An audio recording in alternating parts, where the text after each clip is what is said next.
Hello दोस्तों, स्वागत है आपका कॉमिक्स टाइम्स में। और आज हम शुरू कर रहे हैं एक और बेहतरीन कॉमिक्स जिसका नाम है लकीर के फ़कीर।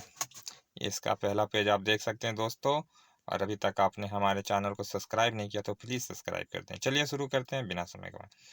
आज जिन पात्रों से हम आपका परिचय कराने ले जा रहे हैं वे बेचारे मुसीबत के साथ साथ नौकरी के भी मारे हैं। इस चक्कर से इस चक्कर में कमबख्त कभी कभी वे अपने पाँव पर ही कुल्हाड़ी मार बैठते हैं। उन्हें देखकर ठीक ऐसा ही लगता है मानो मुर्दे कब्र से निकल कर बाहर की दुनिया में विचरण करने आ गए हों। आप देख रहे हैं ना बच्चों इन लकीर के फ़कीरों को। ना ना हंसिए मत, यही है वे दो बेचारे, फलना राम, ढींगरा राम।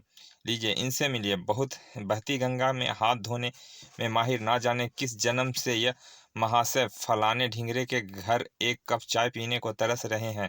पर हायरी फूटी किस्मत, वही नसीब ना हुआ जिसकी तमन्ना थी बहुत। का क्या क्या कहा मेरा नाम? ओह अच्छा, मुझे फटीचर सिंह फटेहाल कहते हैं। ही। एक बार यार फलाने, ना जाने इस जन्म में हमें कोई अच्छी नौकरी मिलेगी या नहीं।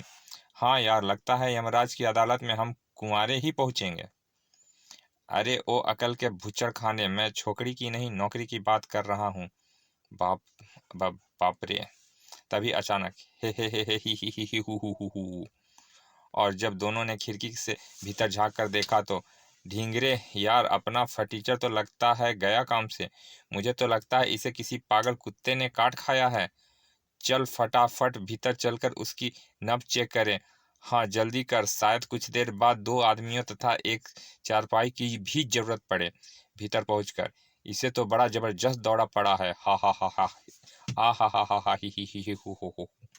कब्रिस्तान क्लिनिक के डॉक्टर मुंह उखाड़ू को लाना पड़ेगा, वरना आज इसकी खटिया खड़ी होकर रहेगी।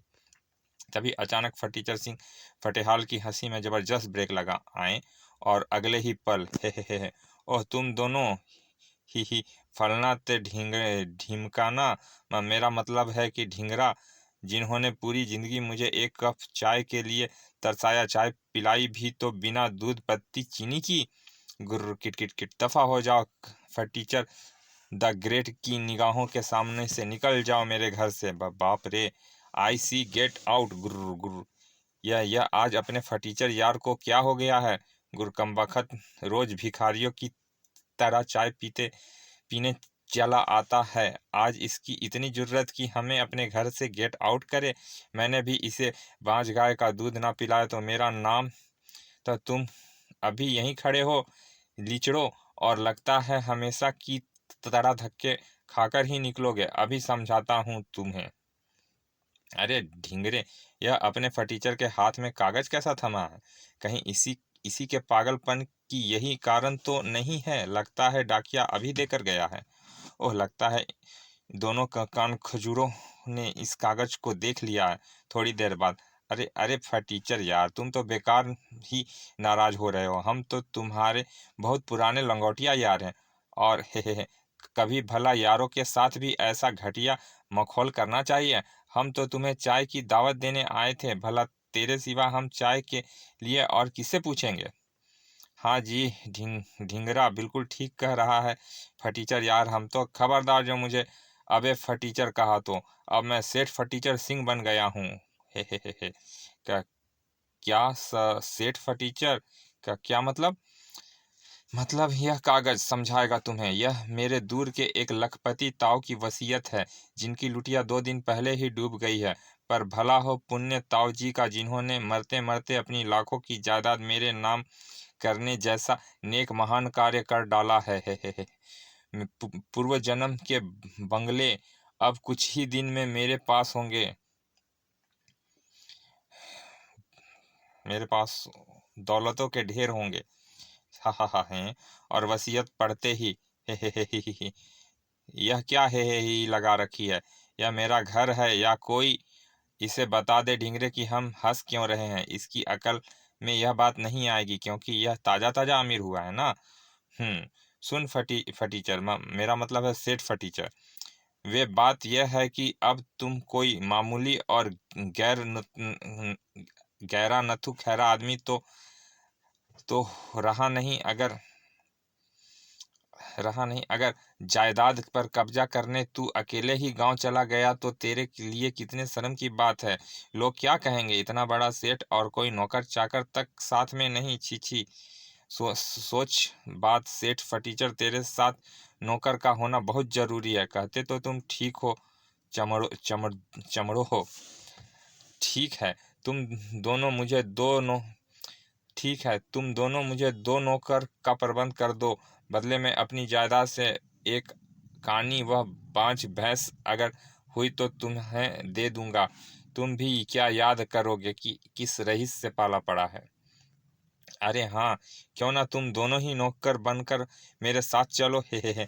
अब यह अच्छा तो नहीं लगेगा, परंतु तुम तुझे मुझे तुम पर तरस आता है, इसीलिए यह नौकरी दे रहा हूँ। पगार 10 रुपये महा महावर होगी। हमें मंजूर है याहू। और इस प्रकार तीनों अपना अपना बोरिया बिस्तर समेत चंपतपुर गांव की ओर चल पड़े। चलो, अब नौकरी के लिए दर दर नहीं भटकना पड़ेगा। इस घुमक्कड़ की जायदाद जायदाद पर हमारी भी ऐश होगी।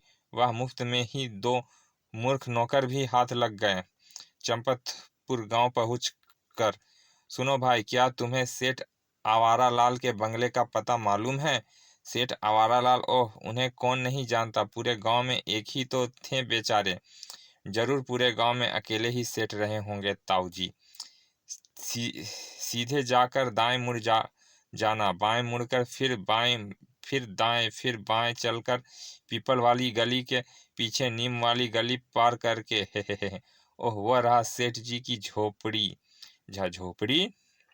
हमारे सेठ जी इतने विशाल हृदय था, लाखों की संपत्ति होते हुए भी बेचारे झोपड़ी में रहते थे। आखिर ताऊजी किसके थे।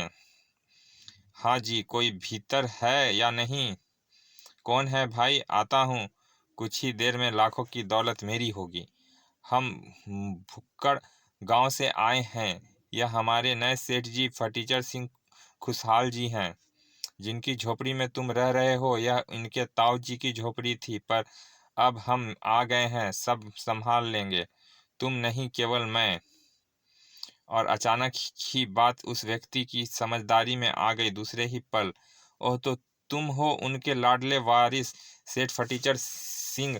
आज तो हमारी किस्मत खुल गई। अरे तो फुलवा, तनिक देख तो कौन आया है। हे। आज तो आओ आओ जी, आओ, भीतर आ जाओ ना। आ आया मालिक, भीतर। अरे फुलवा, यह सेठ के इकलौते वारिस हैं, बचकर वारिस नहीं जाने चाहिए। जा, सबको बुला ला। इनका स्वागत सत्कार तो हमें करना ही होगा। मैं अभी गया और अभी हाजिर हुआ। हे। आप खड़े क्यों हो जी, बैठो ना। आखिर आप सेठ जी के इकलौते वारिस हो। कहिए, मैं आपकी क्या सेवा करूं। पहले हल्का पेश करूं या भारी। ओह, लगता है नाश्ते के लिए पूछ रहा है। वह बेहद भूख भी लगी है। भारी नाश्ता ठीक रहेगा। वह भारी ही ठीक रहेगा। क्या कहा, भारी। अभी हाजिर होता हूँ सेठ जी। अरे अरे, हमारे लिए भी। तभी गांव से घी के दिए जलाओ। जीते जीते रहे मेरे लाल, युगो युगो जियो। आज तो दिवाली मनेगी। ही। वाकई लगता है गांव से सेठ जी अकेले ही अपने नाम के थे। बेटे, मुझ बुढ़िया पर दया करना। मेरा इस दुनिया में कोई नहीं आए। नहीं नहीं, पहले मेरा ध्यान रखना सेठ जी, मैं तो आपका दास हूँ। उई। मगर आप लोग हैं कौन और यह सब क्या चक्कर है। ओह, मुझे कल्लू धोबी कहते हैं। सेठ जी के सारे कपड़े मैं धोता था। आज तक का कुल हिसाब हुआ 100 रुपये 20 पैसे। 16 रुपये झाड़ू बहाड़ू के। मुझे लाला कहवे। मारे हिसाब बनो 100 पूरे 251 रुपया। और मेरा कुल बना 75 रुपया। मैं नाई हूँ। सेठ फटीचर, इन कंगालों का हिसाब जल्दी से चुकाता कर दो, वरना यह भूखमरे तुम्हारी लाखों की दौलत को खामोखा ही नजर लगा देंगे। हाँ हाँ, इन्हें मैं अपनी जेब से ही रुपए दे देता हूँ। और फिर यह रहे तुम्हारे 251, 16 रुपये 12 आने तुम्हारे, 75 रुपये, 100 रुपये 20 पैसे तुम्हारे। बोल सेठ फटीचर की। सबके जाने के बाद मैंने हल्के और भारी दोनों ही लेनदारों को बुला लिया था, और ही अब लोग अब लगे हाथों मेरे मकान का किराया भी पूरे 2,000 भी चुका कर दो, ताकि मैं तुम्हारी जायदाद तुम्हें सौंप दूं। दे दे दो सेठ जी, तुम्हारी ताऊजी की महान थे, और अब तुम्हारी भी जय जयकार होगी। हाँ, यह लो, अब फटाफट सेठ जी की जायदाद के दर्शन कराओ, और मेरे पीछे। और जाओ, जाकर खोल लो, कर लो गधे को। मरते वक्त सेठ जी अपनी यही लाखों की जायदाद पीछे छोड़ गए हैं। बेचारे सेठ जी पागल होने के बाद इसे अपनी संतान के समान प्यार करते थे, इसे आंखों का तारा, लाखों से न्यारा समझते थे। और हाँ, कान खोलकर सुन लो तुम, कभी इसी वक्त अपनी इस कल्लो गधे को लेकर इस गांव से चंपत हो जाओ, और शुक्र मनाओ कि इसको अब तक के चारे पानी का खर्चा मैंने नहीं वसूला। उफ, 50 मील फिर वापस जाना होगा। यह सब इस फटीचर के कारण हुआ। आज आज हम तुम्हें पाताल तक नहीं छोड़ेंगे, कम बखत। बचाओ, अरे कोई मुझे भी तो साथ ले चलो। ढेंचू ढेंचू। समाप्त। चलिए दोस्तों, यह कहानी यहाँ समाप्त होती है। मिलते हैं फिर किसी अच्छे से कॉमिक्स के अच्छे से भाग में। यह कहानी आपको कैसी लगी कमेंट में बताइएगा जरूर। चलिए मिलते हैं फिर किसी अच्छे से कॉमिक्स के अच्छे से भाग में। तब तक के लिए धन्यवाद, विदा।